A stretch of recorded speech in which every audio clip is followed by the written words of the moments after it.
Hey, what's going on, man? This your boy Jay. So, I've been meaning to do this video for a couple of weeks, but I hadn't had a chance to do it. But I really wanted to put my thoughts together and doing this video because I wanted people to get a clear understanding about what I'm about to say.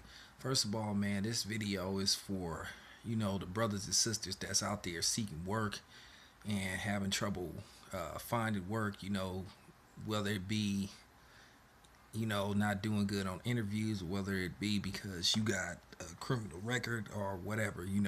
I guess you could say God told me to do this video. I mean, if it worked for Manny Pacquiao, it could work for me.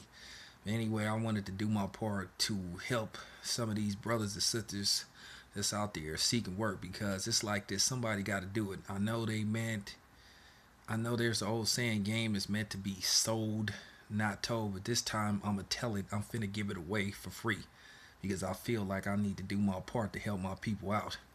Unlike some of these motherfuckers like Larry Elder and Juan Williams, the epitome of house niggas always talking that bullshit, just putting black people down, talking about how they made it and all that stuff, but then they refuse to help other people get where they got.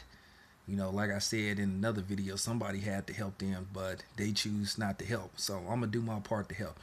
First of all, let me explain my history a little bit. First of all, I'm a convicted felon.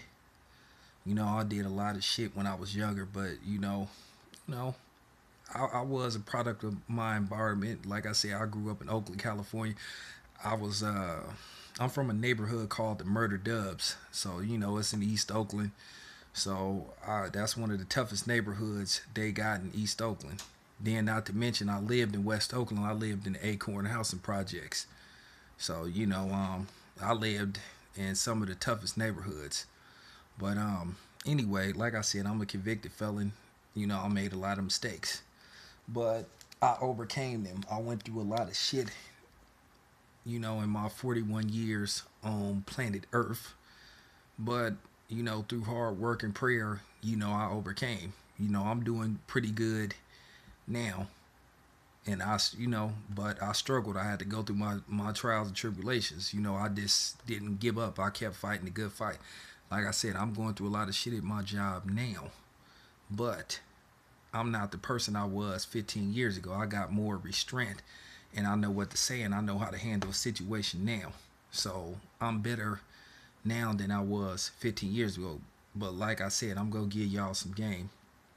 Okay, first of all, when you guys are like filling out an application, try to be as truthful as you can. You know, give out, give out, don't go into full details what you used to do on your job because you still want to leave something to talk about in the interview. Just put, I worked here, give them the proper information. What's the name of the company, where the company was located, and what you used to do. Don't go into graphic detail. Don't write a sentence. Just try to make it as short as possible. Now, okay, this is the key element. Okay, I know when they ask you, this is the part where everybody like screw up at. I know when they get to that part, have you ever been convicted of a felony or a misdemeanor? I know a lot of you guys don't want to put yes. You rather put no than yes, but see, you have to put yes because see if they do a background check and they're gonna look on your application. If you put no, you're automatically disqualified from employment because they call it falsifying documentation, or you didn't, you falsified information. I forgot what they call that shit. So if you have some kind of conviction, just put yes. But this is what you do. And they ask, if so, why? This is what you do. Put will discuss in interview, or put will discuss is granted interview, because it's like this. Until they're interested in hiring you, it's none of their fucking business what you did. That's real talk. Always put will discuss in interview. So therefore, they can focus on your credentials and whatnot and what you did before. That's what you want them to focus on. So always put we'll discuss and interview. Now, okay, here goes something else that y'all need to remember. When you applying for a job, it's sort of like what do they call that? It's sort of like Dancing with the Stars. They're not looking for reasons to hire you. Actually, they're looking for reasons to disqualify you. So you got to look. What you need to do is you got to answer these questions properly. It's like they're gonna hire the best people or the people that they want or what they're seeking. Let's just say it's 50 positions, or excuse me, let's just say it's 5 positions, and let's just say they get like 60 applicants. They want to narrow it down by to get to 40, then 30, then 20, then 10. So like I said, it's sort of like that Dancing with the Stars. They looking for reasons not to hire you, not to hire you. They want it to be processed by elimination. It's not like how it was where they had more jobs available than people. It's the reverse. They got more people than jobs. So that's what people got to remember. So here's another thing.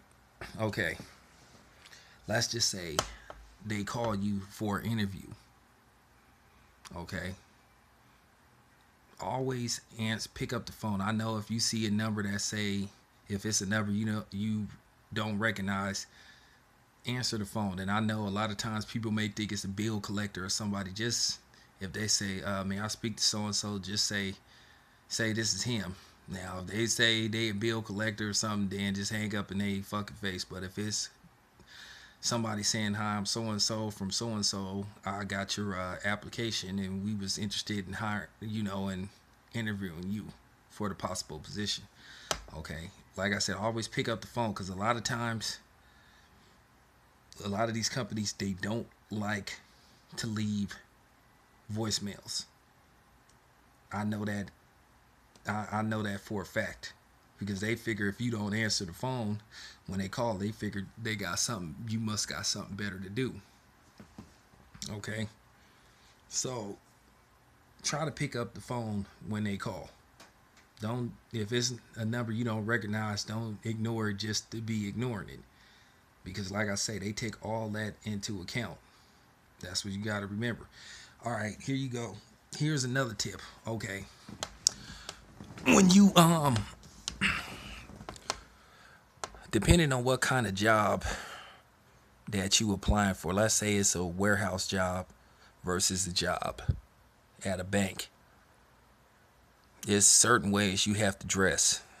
Okay, it's a certain thing as overdressing, and it's a terminology or such thing as what you call underdressing.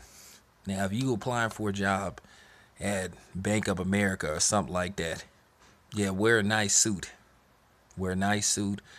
Wear like maybe just wear a nice suit. Maybe an all black suit or a dark blue suit.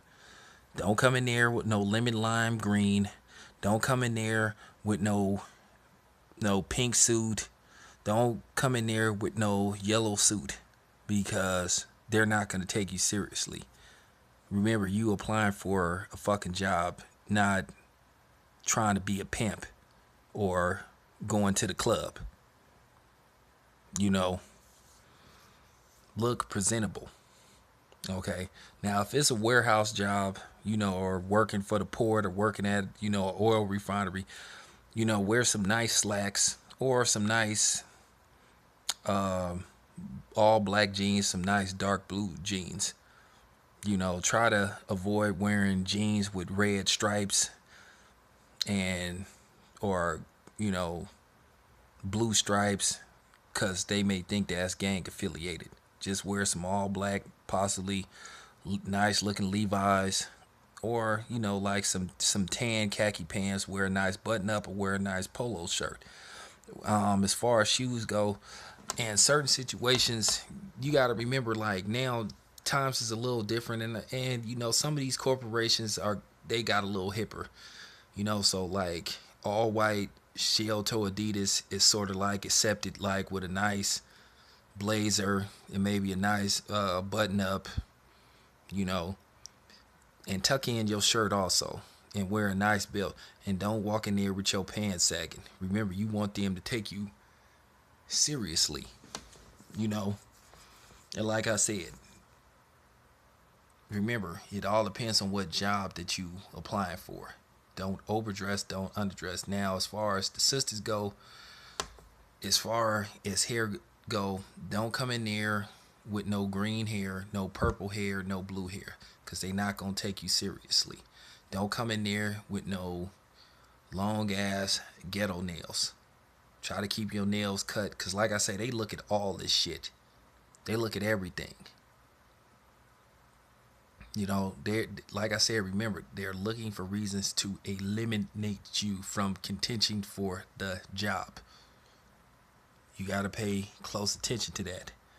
Now, when you end the interview, try not to use a lot of slang. Try not to cuss. Try not to use slang, because a lot of times, even if they use it with you, sometimes that can be a trap. They want to see where your head is. They want to see if you just some hood dude, or you know, some dude that's gonna stay there for two or three checks and then bounce. So you got to watch all that stuff. Answer the question and give some detail, but not all detail. Just answer enough to where they understand what you did at the last job and how you qualified for the job that you applying for. Okay. Like I said, another thing, make eye contact, but don't mug. Try to smile.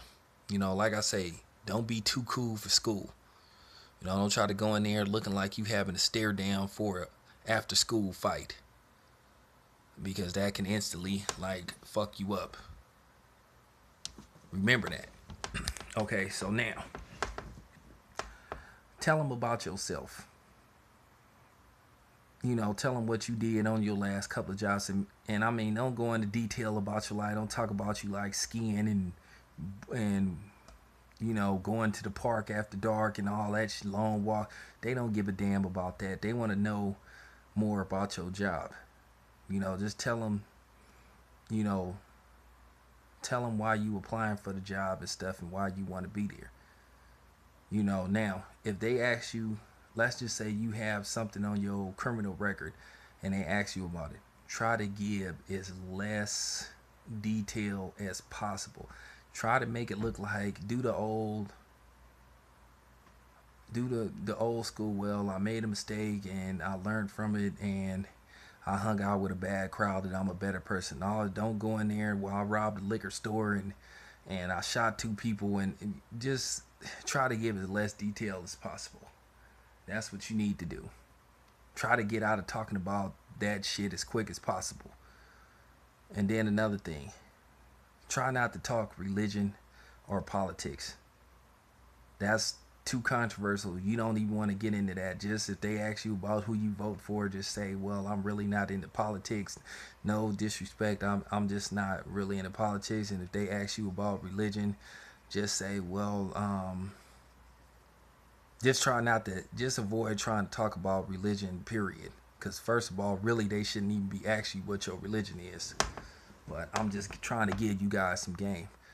Now, answer, like I said, go into detail, but don't give them too much detail. Just try to talk as proper as you can. Now here's the key question. This is the most important question they're going to ask you. Now, if they ask you some shit like, well, why should I hire you over somebody else? This is a trick question. Always say, well, I can't speak for why you should hire me over the next person, but I can tell you why you should hire me. Then you start speaking on yourself, talk about what you're willing to do if hired and how you can contribute to the job. Don't talk about somebody else. You're not worried about the next guy. You talking about you because you don't know the next person. So remember that. Make it about you. Now, like I said, if you guys can do that, Like I said, I can't guarantee you will get the job, but it will better your chances. And I'm out.